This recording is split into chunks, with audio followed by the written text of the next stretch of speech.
விளைஞ்சிருக்கும் என் வெத்தலை கொடி அட வளைஞ்சிருக்கும்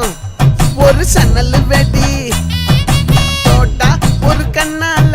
தொலைஞ்ச ஒரு பொண்ணால வாக்கா இந்த வம்பால